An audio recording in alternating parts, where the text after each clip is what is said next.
అందరికీ నమస్కారం. నేను Swaroopa Putlapalli. Welcome to Suman TV. భార్యాభర్తల కేసులకి సంబంధించి సుప్రీంకోర్టు కీలక తీర్పునిచ్చింది. భార్యాభర్తల మధ్య గొడవలకి సంబంధించి కానీ ఏ ఇతర అంశాలకి సంబంధించి అయినా ఒక కేసు అయితే అందులో ఆడియో రికార్డ్స్, వీడియో రికార్డ్స్ను సాక్ష్యంగా పరిగణించవచ్చని ధర్మాసనం పేర్కొంది. ప్రస్తుతం నాతో పాటు అడ్వకేట్ నాగేశ్వరరావు పూజారి గారు ఉన్నారు. ఆయనతో మాట్లాడదాం. సరే, నమస్తే. ముందుగా భార్యాభర్తల మధ్య ఆడియో రికార్డ్స్ కానీ కాల్ రికార్డ్స్ చేసుకునే పరిస్థితి వచ్చిందంటేనే వాళ్ళిద్దరి మధ్య మంచి రిలేషన్ లేనట్టుగా భావించవచ్చు. మీరేమంటారు దీని మీద? డెఫినెట్లీ అది ఎందుకంటే ఎందుకంటే ఇప్పుడు చట్టంలో చాలామందికి ఒక డౌట్ ఉండే, అంటే మాకు రెగ్యులర్గా ఎదురయ్యే క్వశ్చన్ ఏంటి అంటే భార్యాభర్తల మధ్యలో కాల్ రికార్డ్స్ కోర్టు సాక్ష్యంగా పరిగణిస్తుందా అని ఒక చాలామంది డౌట్. ఎందుకంటే రెగ్యులర్గా మా దగ్గరకు వచ్చే క్లయింట్స్ చాలామంది కాల్ రికార్డింగ్స్ పట్టుకొని వస్తుంటారు. పట్టుకొచ్చి సార్ ఆ రోజు మాట్లాడినా ఇట్లుంది, ఈరోజు మాట్లాడిన ఇట్లుంది, తిట్టిన కాల్స్ ఉన్నాయి, ఇవన్నీ మాట్లాడుతుండే జనరల్గా. సో దీనిపైన ఇప్పటివరకు ఏంటంటే మనకు సందిగ్ధత ఉండే మనకు. ఎందుకంటే కొన్ని కోర్టులు కాల్ రికార్డ్ని అలో చేసినాయి, కొన్ని కోర్టులు కాల్ రికార్డ్ని అలో చేయలే. ఎందుకు అంటే ఏంటంటే ఫస్ట్ ఏంటంటే మనకు చట్టంలో ఒక ప్రొవిజన్ ఏంటి అంటే ప్రివిలేజ్ కమ్యూనికేషన్ అంట. ప్రివిలేజ్ కమ్యూనికేషన్ అంటే ఏంటంటే కొన్ని బంధాలని రికార్డ్ చేయడానికి లేదు, కొన్ని బంధాలను రికార్డ్ చేయడానికి లేదు. ఒకవేళ రికార్డ్ చేసినా అవి సాక్ష్యం కింద పరిగణించడానికి లేదు జనరల్గా. ఎందుకంటే ఒకవేళ ఆ బంధాలను రికార్డ్ చేసి మన సాక్ష్యం కింద కనుక పరిగణిస్తే ఆ బంధానికి ఉన్న వాల్యూ అనేది వెళ్ళిపోతుంది అనేది మనకు చట్టంలోనే కొన్ని ప్రొవిజన్స్ ఉన్నాయి. కాకపోతే ఏంటంటే ఇప్పుడు మారిన పరిస్థితులకు అనుగుణంగా, ఇప్పుడున్న కల్చర్కి అనుగుణంగా ఏంటంటే ఇప్పుడు ఈ కాల్ రికార్డింగ్స్ అనేటివి మనము డైవోర్స్ కేసులలో సాక్ష్యం కింద పరిగణించవచ్చు అనేది నిన్న సుప్రీంకోర్టు అభిప్రాయపడ్డది. అయితే వాళ్ళిద్దరి ప్రైవసీకి సంబంధించిన విషయంగా కూడా దీన్ని చూడొచ్చు కదా. ప్రైవసీకి సంబంధించిన విషయాన్ని చూడొచ్చు, కానీ ఇంకా ఇప్పుడు వాళ్ళకు అదే సుప్రీంకోర్టు అభిప్రాయపడ్డది. అదే అంటే బంధం అనేది ఎప్పుడు కూడా అన్లిమిటెడ్గా ఉండాలి. అంటే ఒకరి కోసం ఒకరు బతికేటట్టు ఉండాలి కదా.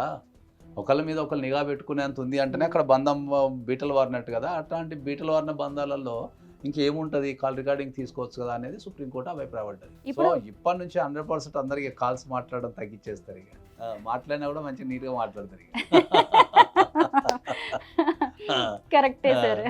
ఈ దెబ్బతో ప్రతి ఒక్కరికి ఒక సామాజిక స్పృహ ఏమొస్తుంది అంటే, ఓహో ఈ కాల్ మాట్లాడుతున్నా కదా, ఇది రికార్డ్ అవుతుంది, ఈ రికార్డ్ అయితే రేపు కోర్టులో సాక్ష్యం కింద పెట్టుకుంటారు రేపు పొద్దుగాల ఫ్యూచర్లో అని ఇప్పుడు అందరూ చక్కగా మాట్లాడతారు. ఇక సార్, ఈ మధ్య కాలంలో వివాహేతర సంబంధాలు కూడా ఎక్కువైపోయాయి. అవి చివరికి హత్యల వరకు కూడా దారితీస్తూ ఉన్నాయి. దానికంటే ముందుగానే జాగ్రత్త పడడం కూడా మంచిదే కదా ఒక రకంగా. అంటే జాగ్రత్త పడటం మంచిదే, కానీ ఇప్పుడు ప్రపంచంలో అన్ని బంధాల కంటే విలువైనది ప్రధానంగా భార్యాభర్తల బంధమే. ఎందుకంటే సమాజానికి పునాది అది. కుటుంబం అనేది సమాజానికి పునాది కుటుంబం.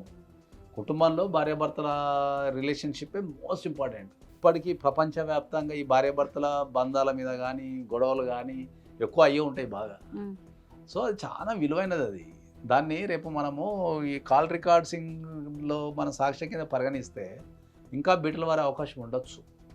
కానీ ఇప్పుడు సుప్రీంకోర్టు ఏంటంటే ఒక మొత్తం ఎంటైర్ ఇండియాని దృష్టిలో పెట్టుకొని చెప్తారు కాబట్టి దాన్ని మనం కంపల్సరీ యాక్సెప్ట్ చేయాల్సిందే. సార్, అసలు ఒక సంసారం, కాపురం అంటేనే నైతిక విలువలకి, మానవ సంబంధాలకి సంబంధించిన విషయం. ఇప్పుడు ఇందులోకి టెక్నాలజీ వచ్చి దూరితే ఇంకా కుటుంబాలు కూలిపోయే అవకాశం ఉండదా? కుటుంబాలు కూలిపోయే అవకాశం కంటే ఏంటంటే ఇంకా జాగ్రత్తగా ఉంటారు అనేది అయితే నేను అనుకుంటున్నాను.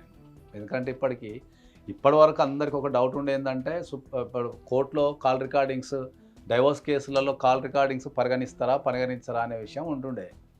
ఇప్పుడు కంపల్సరీ తీసుకుంటారనే విషయం పబ్లిక్లోకి వెళ్ళిపోతుంది కాబట్టి మీరు ఇంతకుముందు నేను చాలా స్పష్టంగా చెప్పినట్టు డెఫినెట్లీ ప్రతి ఒక్కరు చాలా జాగ్రత్తగా ఉంటారు. ఇంకా మాట్లాడేటప్పుడు ఏం మాట్లాడాలా ఏం మాట్లాడద్దు అనే విషయాన్ని మాత్రం చాలా జాగ్రత్తగా ఉండిపోతారు. సార్, ఇప్పుడు ఒక కపుల్ ఉన్నారనుకోండి, వాళ్ళలో ఒకళ్ళకి ఆ రిలేషన్ని కొనసాగించాలి, కాపురం చేయాలని ఉంటుంది, ఇంకొకళ్ళకి ఉండదు. ఇదే అదునుగా ఎలాగో సుప్రీంకోర్టు కూడా తీర్పు ఇచ్చింది కాబట్టి ఇంకొకళ్ళని ఇరికించడానికి కూడా ఇలాంటివి ఫ్రేమ్ చేసే అవకాశం ఉండదంటారా? ఫ్రేమ్ చేయొచ్చు, కానీ మనకు ఓన్లీ కాల్ రికార్డింగ్స్ మీద ఆధారపడి మాత్రమే జడ్జిమెంట్ ఇవ్వరు కదా. ఉన్న ఎన్నో సాక్ష్యాలల్లో కాల్ రికార్డింగ్స్ అనేది ఒక సాక్ష్యం అంతే. సో ఓన్లీ ఒక based on the phone call రికార్డింగ్స్ని బేస్ చేసుకొని ఎవరు డైవర్స్ ఇవ్వరు. దాంట్లో ఉన్న సర్కమ్స్టెన్సెస్ ఏమున్నాయి, దాంట్లో ఉన్న హరాస్మెంట్ ఏముంది, క్రుయాలిటీ ఏముంది, వాళ్ళు కలిసి జీవించే పరిస్థితి ఉందా, పరిస్థితి లేదా, ఇవన్నీ పరిగణలోకి తీసుకుంటారు. దాంట్లో ఒక్క క్లారిటీ, చాలా స్పష్టమైన క్లారిటీ ఏంటంటే ఇంతవరకు మనకు అన్సర్టనిటీ ఉండే. కొంతమంది కాల్ రికార్డింగ్స్ తీసుకుంటుండే, కొంతమంది తీసుకోబోతుండే సాక్ష్యం కింద. జడ్జిమెంట్తో ఇంకా ప్రతి ఒక్కరు కంపల్సరీ తీసుకుంటారు. ఇప్పుడు సర్వోన్నత న్యాయస్థానం ఇచ్చిన తీర్పుని మనం లివ్ ఇన్ రిలేషన్స్కి అప్లికబుల్ చేసుకోవచ్చా? లివ్ ఇన్ రిలేషన్కి ఎప్పటి నుంచో ఉంది. Call call recordings. డైవర్స్ కేసుల్లోనే కొద్దిగా అన్సర్టనిటీ ఉండే. లివింగ్ రిలేషన్షిప్లో ఒక డైవర్స్ కేసులలో తప్ప మిగతా అన్నిట్లో కాల్ రికార్డింగ్స్ వ్యాలిడిటీ ఉంది. కాల్ రికార్డింగ్స్ సాక్ష్యం కింద తీసుకుంటారు అన్ని కేసులల్లో. క్రిమినల్ అయితే మరీ తీసుకుంటారు.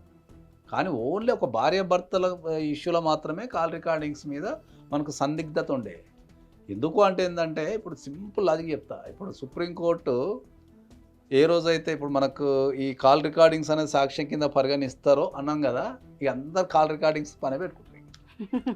కరెక్టే సార్. ఎందుకంటే సాక్ష్యం అది సాలిడ్ ఎవిడెన్స్ కదా, మొబైల్స్ ఉంటున్నాయి, సాలిడ్ ఎవిడెన్స్ కాబట్టి దాన్ని కంపల్సరీ మీరు ఖచ్చితంగా కాల్ రికార్డింగ్స్ తీసుకోవాలి. కాబట్టి ప్రతి ఒక్కరిగా ఇప్పుడు గొడవలు ఉన్న వాళ్ళంతా ఇదే పని మీద ఉంటారు. ఇక కాల్ చేయాలా, రికార్డ్ చేసుకోవాలా, కాల్ చేయాలా, రికార్డ్ చేసుకోవాలా, సాక్ష్యాన్ని సంపాదించాలి అంతే. ఇంకా ముఖ్యంగా వరకట్న వేధింపుల కేసుల్లో కూడా ఇవి ఉపయోగపడే అవకాశం ఉంది సార్.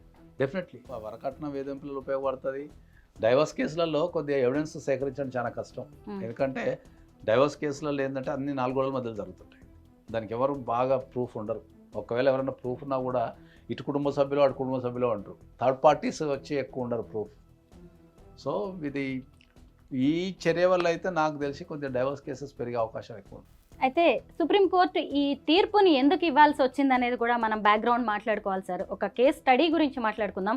ముఖ్యంగా హర్యానా అలాగే పంజాబ్ హైకోర్టు ఇచ్చిన తీర్పుని సుప్రీంకోర్టు కొట్టేసింది. ఎందుకంటే ఒక భర్త భార్య మీద వేసిన కేసుకి సంబంధించి సుప్రీంకోర్టు ఈ తీర్పు ఇచ్చింది. నార్మల్గా భార్యలనే బాధితులుగా విక్టిమ్స్గా మనం చూస్తూ ఉంటాము, కానీ ఇక్కడ భర్త సుప్రీంకోర్టుకు వెళ్లాల్సిన పరిస్థితులు వచ్చాయి. అంటే ఇప్పుడు మన సొసైటీ కావచ్చు, కోర్టులు కూడా భర్తల్ని కూడా బాధితులుగా చూడాల్సిన పరిస్థితులు వచ్చాయి కదండి సార్. ఇప్పుడు ప్రధానంగా చెప్పాల్సింది ఏంటంటే ఇప్పుడున్న సమాజంలో మనకు ఆడవాళ్ళు మగవాళ్ళని తేడా ఏం లేదు, అందరు సమానం అయిపోయారు. ఒకప్పుడన్నా కొద్ది తేడాలు ఉంటుండే, కానీ ఇప్పుడు ఒకప్పుడు 1982లో మనకు 498 వచ్చినప్పుడు ఏంటంటే భార్యల్ని చంపే కల్చర్ ఉండే. భార్యల్ని చంపుతున్నారని చెప్పేసి వాళ్ళని చంపకుండా వాళ్ళ ప్రొడక్షన్ కోసం 498 వచ్చింది. ఇప్పుడున్న పరిస్థితులు ఏంటంటే భార్యలు కూడా భర్తలు చంపుతున్నారు. రివర్స్ అయిపోయింది. రీసెంట్గా నేను ఎక్కడ చదివిన లాస్ట్ ఒక 1 yearలో దగ్గర 735 మంది భర్తలు చంపేశారంట ఒక్క 1 yearలో ఇండియాలో. అంటే రికార్డెడ్ క్రైమ్ త్రూఅవుట్ ఇండియాలో రికార్డెడ్ క్రైమ్ 735 మంది భర్తలు చంపేశారంట. అంటే క్రైమ్ గ్రోయింగ్. మ్యాట్రిమోనల్ ఇష్యూస్లో మనకు కుటుంబ వ్యవస్థలో క్రైమ్ అనేది గ్రో అవుతుంది బాగా. ఇంతకుముందు సమాజంలో క్రైమ్ అంటే మనకు దొంగతనాలు, మోసాలు, ఈ ల్యాండ్ డిస్ప్యూట్స్ ఇట్లాంటివన్నీ ఉండే. ఇప్పుడు క్రైమ్ కోసం ఎక్కడికి పోవాల్సిన అవసరం లేదు, ఇంట్లోనే చేసుకుంటారు అందరికి.